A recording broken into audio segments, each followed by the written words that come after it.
The private data of nearly 145 million Americans may be exposed after a hack at one of the country's three main credit reporting agencies. Lawmakers spent time today grilling the company's former CEO. But as our Washington correspondent Kyle Madura found out, D.C. doesn't have an answer to protect you yet. The former CEO of Equifax, Richard Smith, sat in the hot seat Tuesday morning as lawmakers peppered him with questions and criticisms. I'm here today to say to each and every person affected by this breach, I'm truly and deeply sorry for what happened.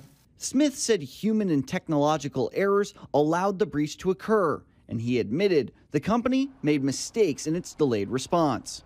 He pledged to make it right, but would not commit the company to covering the costs of those hurt by the breach. If you think you're safe, that's probably when you're not.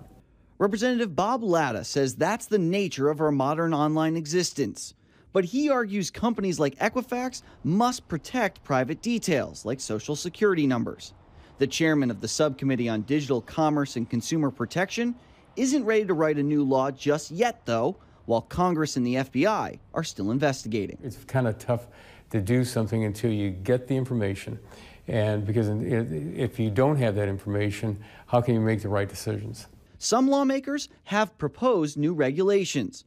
Consumer advocates say companies should be required to tell people when hacks happen, be held to security standards with penalties to back them up, and cover costs when it's customers who pay. We're all going to have to work together to make sure that consumers are protected across the board. This is just a new age and a new era where so much information is available online. Smith resigned from the company in the fallout from the hack, but he'll still sit through tough questioning from Congress at least a few more times this week.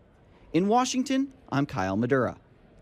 The credit reporting agency just reported yesterday that 2.5 million more accounts may have been impacted by the hack, and it plans to notify those people through the mail by next week. Meanwhile, a U.S. senator from North Dakota is continuing to push for answers about another breach, this one involving Wells Fargo banking customers, after another around 1.5 million fake accounts were created to meet sales goals. Senator Heidi Heitkamp called on Wells Fargo CEO Tim Sloan to provide details on how the company is cleaning up their culture and regaining customers' trust. Heitkamp says nearly 3,700 of those accounts impacted North Dakotans, and she wants to make sure the issue will not continue. This is problematic for us because we need to see that there's actually a culture change, that there is a reaction to these kinds of consumer failures. And we don't really hear it here. What we hear a lot of is, don't know, look into it. We really care about the customer. At the time, Wells Fargo estimated that over 1,900 accounts, 84 of which incurred fees, may have been unauthorized in North Dakota alone. That number has since been revised to 3,700 accounts and hundreds with fees. Yahoo users, listen up. The company announced today that every single Yahoo account was affected by a data breach in 2013. That's 3 billion accounts. Earlier, it said only 1 billion accounts were impacted. They discovered it during Yahoo's integration into Verizon Communications. So all those extra people are being notified through emails to change the password on their account.